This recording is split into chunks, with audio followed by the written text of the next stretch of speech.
बच्चों, कोई भी व्यक्ति हो वो अपने कार्यों से ही महान बनता है और उसके महान कार्य ही समाज के लिए आदर्श बनते हैं और समाज का मार्गदर्शन करते हैं। बच्चों, दुनिया में जितने भी महान व्यक्ति हुए हैं उनके कार्यों से समाज को लाभ भी मिलता है और मार्गदर्शन भी प्राप्त होता है। ऐसे ही महान व्यक्तियों में एक नाम है सुनीता विलियम्स का। बच्चों, सुनीता विलियम्स भारतीय मूल की अमेरिकी नागरिक है और उनकी सबसे बड़ी पहचान है कि वे ऐसी महिला अंतरिक्ष यात्री हैं जिन्होंने सबसे अधिक समय तक अंतरिक्ष में रहने का रिकॉर्ड कायम किया है। तो बच्चों, ये हम सब लोगों के लिए भी गर्व का विषय है क्योंकि सुनीता विलियम्स भारतीय मूल की अमेरिकी नागरिक हैं। आइए आज अपनी पाठ्य पुस्तक दिव्य भारती के पाठ 16 जिसका शीर्षक है सुनीता विलियम्स से एक मुलाकात। बच्चों, ये उनका एक साक्षात्कार है, अर्थात इंटरव्यू के रूप में लिखा गया ये पाठ हमें उनके कार्यों से परिचित कराता है और उनकी उपलब्धियां हमें इनसे जानकारी प्राप्त होती है। आइए हम इस पाठ को पढ़ते हैं और सुनीता जी के बारे में जानते हैं। देखिए, संवाद माध्यम से है। प्रश्नकर्ता कह रहा है कि सुनीता जी, सबसे पहले आप हमें बताएं कि आपको अंतरिक्ष परी क्यों कहा जाता है। सुनीता: मुझे अंतरिक्ष परी इसलिए कहा जाता है क्योंकि मैंने महिला अंतरिक्ष यात्रियों द्वारा अंतरिक्ष में सबसे अधिक समय अर्थात 195 दिन तक रहने का रिकॉर्ड काम किया है। देखिए बच्चों, सुनीता जी को अंतरिक्ष परी कहा जाता है ना। वो कहने का ये उनको इसीलिए कहा जाता है क्योंकि वो पहली ऐसी महिला अंतरिक्ष यात्री रही हैं जिन्होंने सबसे अधिक समय तक जो है अंतरिक्ष में रहने का उसमें समय वहाँ पे रही हैं। उन्होंने रिकॉर्ड कायम किया है। आगे प्रश्नकर्ता कह रहा है कि क्या आप हमें अपने जन्म, बचपन और शिक्षा के बारे में बताएंगी। सुनीता: मेरा जन्म 19 सितंबर 1965 में ओहियो यूक्लिड में हुआ। मेरे पिता डॉक्टर दीपक पांड्या गुजरात के रहने वाले हैं। मेरी मां का नाम श्रीमती बोनी पांड्या है। मुझे भारतीय मूल की अमेरिकी नागरिक कहा जाता है। मेरा पालन पोषण मासाचुसेट्स में हुआ। यहीं मैंने अपनी प्रारंभिक शिक्षा प्राप्त की। 1995 में फ्लोरिडा के तकनीकी संस्थान से मैंने अभियांत्रिकी प्रबंधन की स्नातकोत्तर डिग्री हासिल की। तो देखिए बच्चों, सुनीता जी का जन्म 19 सितंबर 1965 में ओहियो यूक्लिड में हुआ था और उनके जो पिता थे डॉक्टर दीपक पांड्या, वो गुजरात के रहने वाले थे। तो इस प्रकार से वो भारतीय मूल की हुई और उनका पालन पोषण मासाचुसेट्स में हुआ और उनकी आरंभिक शिक्षा वहाँ पे हुई। उसके बाद उन्होंने फ्लोरिडा के टेक्निकल इंस्टीट्यूट से, तकनीकी संस्थान से अभियांत्रिकी अर्थात इंजीनियरिंग मैनेजमेंट में स्नातकोत्तर डिग्री हासिल की। स्नातकोत्तर मतलब पोस्ट ग्रेजुएशन उन्होंने इंजीनियरिंग मैनेजमेंट में किया। अब प्रश्नकर्ता आगे फिर कह रहा कि नासा से आपका संबंध कब से स्थापित हुआ। नासा के बारे में आप लोग जानते ही हैं।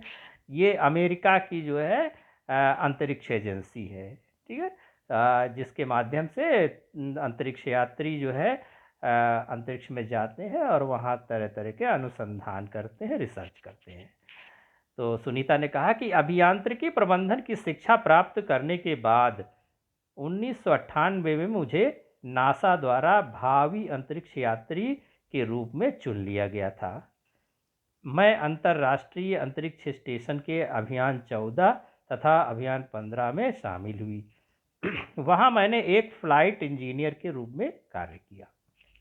अभियान 14 के सदस्य के रूप में मैंने कुल 29 घंटे तथा 17 मिनट तक 29 आवर्स तथा 17 मिनट तक अंतरिक्ष में चहलकदमी करने वाली पहली महिला का विश्व रिकॉर्ड स्थापित किया था। तो देखिए सुनीता जी अपने बारे में बता रही हैं कि जब उन्होंने इंजीनियरिंग मैनेजमेंट की शिक्षा प्राप्त कर की, उसके बाद वो नासा में उनका सिलेक्शन हो गया, नासा में वो चुन ली गई और वहाँ पर उन्होंने अंतरिक्ष स्टेशन के अभियान 14 और 15 में वो शामिल हुई और एक फ्लाइट इंजीनियर के रूप में उन्होंने कार्य किया। और इसके बाद अभियान 14 में जो है उन्होंने अंतरिक्ष में चहलकदमी करने वाली पहली महिला का विश्व रिकॉर्ड भी स्थापित किया था। आगे चलते हैं।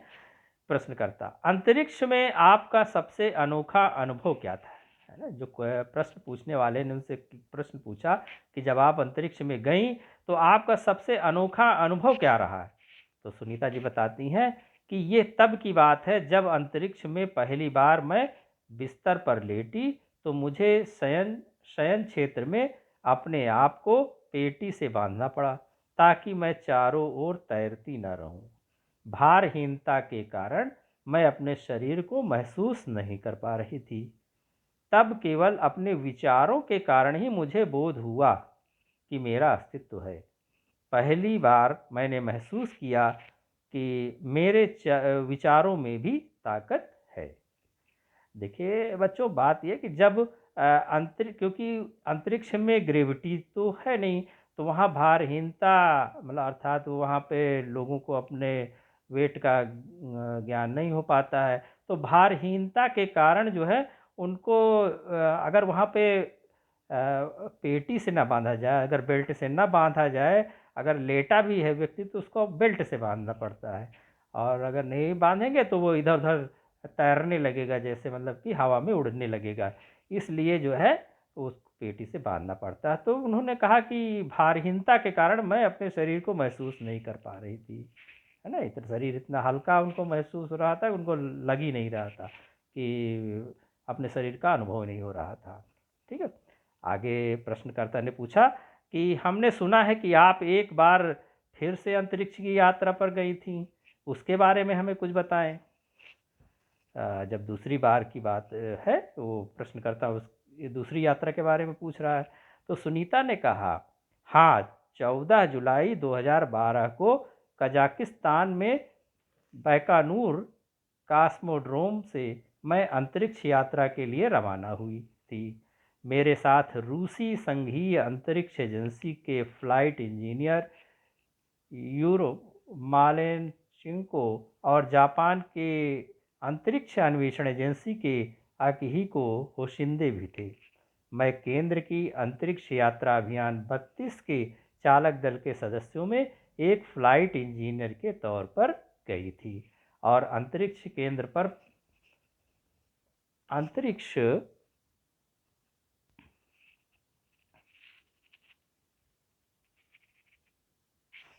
अंतरिक्ष यात्रा अभियान 33 की कमांडर बनी।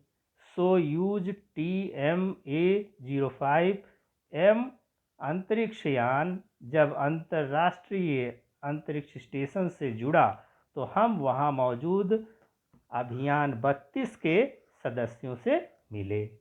केंद्र में मेरा और मेरे सहयोगियों का बहुत व्यस्त कार्यक्रम था, जिसमें हमने 2 बार अंतरिक्ष में चहलकदमी की। वहां अमेरिकी वाणिज्यिक तथा रूसी पुनः आपूर्ति यानों का आगमन हुआ और हमने 30 से भी अधिक वैज्ञानिक अनुसंधान किए। मैंने अंतरिक्ष केंद्र की पूरी क्षमताओं के बारे में जानने का प्रयास किया।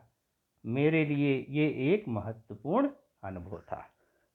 तो देखिए बच्चों, उन्होंने सुनीता जी ने अपनी दूसरी अंतरिक्ष यात्रा के बारे में यहाँ पे बताया है कि किस प्रकार वो कजाकिस्तान के बैकानूर कास्टोड्रोम से जो है अंतरिक्ष यात्रा के लिए रवाना हुई और उनके साथ रूसी और जापानी जो अंतरिक्ष यात्री भी साथ में थे।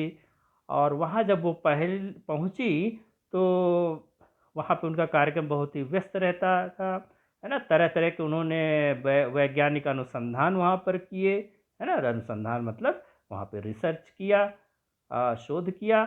और इस तरह के पहली बार उन्होंने वहाँ पर उन्होंने 2 बार अंतरिक्ष में चहलकदमी इस यात्रा के दौरान किया। चहलकदमी मतलब कि बाहर जा कर के अंतरिक्ष में इधर-उधर मूव करना, है ना, घूमना। तो इस प्रकार से उन्होंने अपने दूसरे अनुभव के बारे में यहाँ पर बताया। आगे प्रश्नकर्ता पूछता है अगला प्रश्न कि आपकी अंतरिक्ष यात्रा के दौरान लंदन में ओलंपिक खेल भी हुए थे। क्या आपने उन खेलों को न देख पाने की कमी महसूस नहीं की? प्रश्नकर्ता ने पूछा कि क्योंकि दूसरी बार जब उन्होंने वो यात्रा पर थी अंतरिक्ष की, तब उस समय लंदन में ओलंपिक खेल हो रहे थे। तो प्रश्नकर्ता का ने पूछा कि यहाँ पर ओलंपिक हो रहा था और आप अंतरिक्ष में भी थी, तो क्या आपको कोई कमी महसूस नहीं हुई? तो सुनीता ने कहा, हाँ, ये कमी तो हमने अवश्य महसूस की, परंतु फिर भी उनसे जुड़ने का हमने एक अनोखा मार्ग निकाल लिया था। अंतरिक्ष यात्रा के हम सब सदस्यों ने लंदन के ओलंपिक खेलों को देखते हुए परिक्रमा पथ में ही एक खेल कार्यक्रम का आयोजन कर लिया था, है ना बच्चों। देखिए, ओलंपिक खेल तो लंदन में हो रहे थे और ये संभव नहीं था कि वो अंतरिक्ष से उन वहाँ के कार्यक्रमों को देख सके। इसलिए उन्होंने अपने जो उनके साथी सदस्य थे उनके साथ मिल करके एक खेल कार्यक्रम का वहाँ पे खुद ही आयोजन कर लिया था। आपस में उन लोगों ने वहाँ पे अपने मनोरंजन के लिए कुछ कार्यक्रम बनाए। आगे प्रश्नकर्ता पूछता है कि अंतरिक्ष यात्रा के दौरान आप किन व्यक्तिगत चीज़ों को अपने साथ ले जाती हैं, है ना। वहाँ पे बहुत सारे वैज्ञानिक वस्तुएं और शोध की वस्तुएं तो ले ही जाते हैं, लेकिन क्योंकि अंतरिक्ष यात्री अपनी कुछ व्यक्तिगत पर्सनल चीज़ें भी लेकर के जाते हैं। तो ये प्रश्न पूछा जब, तो सुनीता जी ने कहा, एक अंतरिक्ष यात्री होने के बावजूद मैं धर्म में भी विश्वास रखती हूँ। अपनी पहली यात्रा में मैं भगवान गणेश की मूर्ति तथा भगवत गीता की एक प्रति साथ लेकर गई थी। अपनी अगली यात्रा के दौरान मैं अपने पिता द्वारा दी गई उपनिषद की एक प्रति साथ ले गई थी। मुझे विश्वास है कि ये पुस्तकें मुझे मेरी ज़मीन में जोड़े रखती हैं और मुझे घर की याद दिलाती रहती हैं। इनसे मेरे जीवन को एक स्वरूप मिलता है। तो देखिए बच्चों, अंतरिक्ष यात्री तो अवश्य थी, वो वैज्ञानिक थी, लेकिन साथ ही साथ ईश्वर में उनकी अगाध आस्था रही है। और इसीलिए वो अपनी यात्रा के दौरान भगवान गणेश की मूर्ति, भगवत गीता और उपनिषद जैसे महान ग्रंथ अपने साथ लेकर के अंतरिक्ष यात्रा में गई थी। प्रश्नकर्ता अगला प्रश्न पूछता है कि जब आप आकाश गंगा को देखती हैं तो आपको कैसा लगता है? आकाश गंगा मतलब गैलेक्सी जो है ब्रह्मांड में हमारे तो आकाश गंगा के बारे में उन्होंने प्रश्न किया। तो सुनीता जी ने कहा, आकाश गंगा और सितारों को देखकर मुझे ऐसा लगता है कि हमारा संबंध भूमि के किसी विशेष टुकड़े से ही नहीं है, बल्कि पूरे सौर मंडल से हम जुड़े हुए हैं। एक बार मुझे मिस यूनिवर्स कहकर पुकारा गया, परंतु मुझे अपने लिए यह नाम पसंद नहीं आया। मिस यूनिवर्स की अपेक्षा मैं सिटीजन ऑफ यूनिवर्स कहलवाना अधिक पसंद करूंगी, क्योंकि हम केवल धरती के ही नहीं बल्कि बहुत व्यापक ब्रह्मांड के नागरिक हैं। बच्चों देखिए, उन्होंने जब उनसे पूछा गया कि जब आप आकाशगंगा को देखती हैं तो आपको कैसा लगता है, तो उन्होंने कहा कि जब आकाश गंगा को हम देखते हैं और सितारों को देखते हैं तो हमें ये लगता है कि जैसे हम केवल एक किसी जमीन के पृथ्वी के ही से ही हमारा संबंध नहीं है। हमारा संबंध तो इस पूरी गैलेक्सी से है, ये पूरे सौरमंडल से है। इसलिए कुछ लोगों ने उनको मिस यूनिवर्स एक बार कहा तो वो उनको पसंद नहीं आया। उन्होंने कहा इसकी बजाय मुझे अगर सिटीजन ऑफ यूनिवर्स कहा जाए, क्योंकि हम सभी कहीं ना कहीं हम अपने देश के नागरिक हैं और दुनिया के नागरिक, विश्व के नागरिक हैं। लेकिन अगर बहुत व्यापक रूप में अगर देखा जाए तो हम लोग सारे यूनिवर्स के नागरिक हैं, ठीक है ना। तो उन्होंने कहा मुझे सिटीजन ऑफ यूनिवर्स कहलवाना ज़्यादा पसंद आएगा। आगे प्रश्नकर्ता ने प्रश्न किया कि अंतरिक्ष से आपको धरती कैसी दिखाई देती है।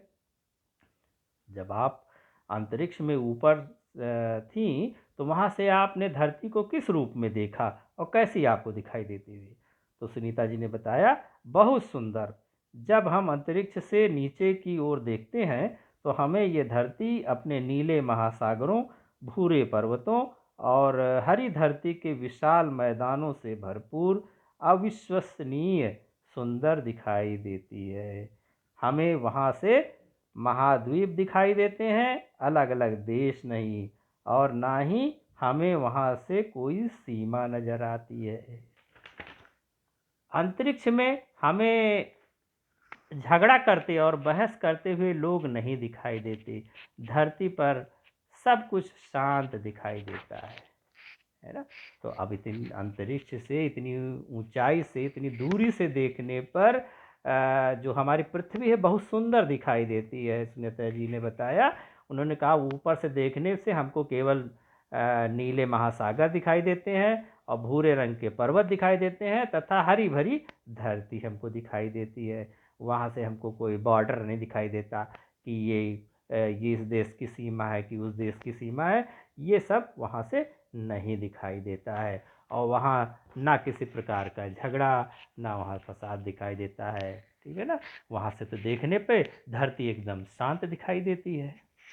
अब प्रश्नकर्ता ने उनसे फिर अगला प्रश्न किया कि सुनीता जी, क्या हम अपनी धरती को वैसा नहीं बना सकते जैसी वह अंतरिक्ष से दिखाई देती है ना। क्योंकि सुनीता जी ने तो बताया कि अंतरिक्ष से देखने पर धरती बहुत ही शांत और सुंदर दिखाई देती है, तो क्या हम लोग अपनी धरती को वैसा नहीं बना सकते जैसा कि वो दिखाई देती है। तो सुनीता जी ने कहा बिल्कुल बना सकते हैं। यदि हम आपसी वैर विरोध, लड़ाई झगड़े और भेदभाव समाप्त कर दें तो धरती अवश्य वैसी बन सकती है। मैं अपने देश के भावी कर्णधारों को यही कहना चाहती हूँ कि आप अपनी धरती की सुरक्षा करो, क्योंकि यह हमें बहुत प्रिय है, ठीक है। तो इस प्रकार सुनीता जी ने एक संदेश दिया इस देश के नागरिकों को, पूरी दुनिया के लोगों को, कि अगर अपने देश की, अपनी धरती को सुरक्षित रखोगे तो यही हमें सुख शांति प्राप्त होगी और यही जो है हमारे लिए उचित होगा। अंत में प्रश्नकर्ता ने कहा, पूछा कि प्रश्नकर्ता ने कहा सुनीता जी बहुत धन्यवाद, हमारी शुभकामनाएं आपके साथ है। ठीक है बच्चों, तो इस प्रकार ये पूरा जो है साक्षात्कार सुनीता जी के साथ हमने पढ़ा और इससे जाना कि जो महान व्यक्ति होते हैं उनके विचार भी बहुत ही अच्छे और ऊंचे होते हैं और हमें उनका अवश्य अनुसरण करना चाहिए।